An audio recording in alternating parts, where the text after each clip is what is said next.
couple weeks ago, I covered on this show the horrific story behind Eric Garner, who was the black man in Staten Island who was choked by the NYPD, said he couldn't breathe while they were forcing him down to the ground in this chokehold, and ended up dying as a result. All because the NYPD believed he was selling loosies, which are basically loose cigarettes. It's illegal to sell them, yes. Apparently, they did not find any on him. And regardless if to the fact they did or did not, is it really worth choking a man to death for? I think, again, one of those rhetorical questions. No. No, yes. So this is big news. On Friday, a medical examiner ruled that Eric Garner was killed by neck compressions from the chokehold and the compression of his chest and prone positioning during physical restraint by police. AKA, Eric Garner's death by police chokehold has been ruled a homicide. The finding, according to Huffington Post, via the AP, increases the likelihood that the case will be presented to a grand jury to determine whether Officer Daniel Pantaleo, who choked Garner out, or any other officers involved in the confrontation will face criminal charges. I'll say, I think someone should go to jail over this. A spokesman for the Staten Island DA said prosecutors were still investigating the death and awaited a full autopsy report and death certificate from the medical examiner. Federal officials are monitoring the investigation, a Department of Justice spokeswoman said. Mayor Bill de Blasio and Police Commissioner Bill Braden have stated they will be completely looking into this, making sure these chokeholds, which are already against the NYPD rulebook, don't happen.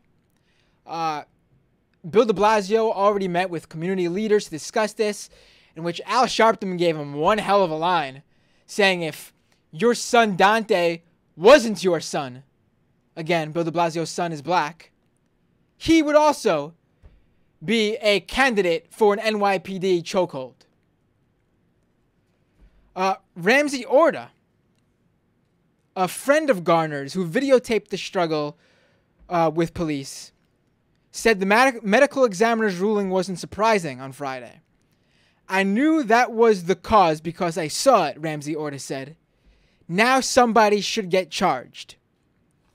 Now, I don't think Ramsey Orta was saying, had himself in mind when he said someone should get charged, but that's exactly what happened. This is stunning to me because it's just a little bit too convenient for anyone who's following this story that this just happened. Ramsey Orta, the man whose video you watched if you saw Eric Garner put in that NYPD chokehold and killed, the number one witness to this case, was arrested on Staten Island on Saturday, blocks from the spot where Eric Garner was killed, charged with 2 counts of criminal possession of a weapon, a .25 caliber Norden semi-automatic handgun, that the officer said he tried to pass to a teenager on the sidewalk at 10 p.m. Now, this is a bit sketchy. I'm going to just leave it there. Is it possible he was doing it? I guess if he was really stupid. But I would really wonder here. I mean, especially when the police union officials are using this to say, look, this is one of the dangerous officers' face. That guy filming with the camera, he could have been armed. Yeah. And this is also right after this has come out that a 27-year-old woman, Roseanne Miller, who was 7 months pregnant, was put in an NYPD chokehold. Are you ready for this? for illegal grilling. Having a barbecue outside her home with her husband.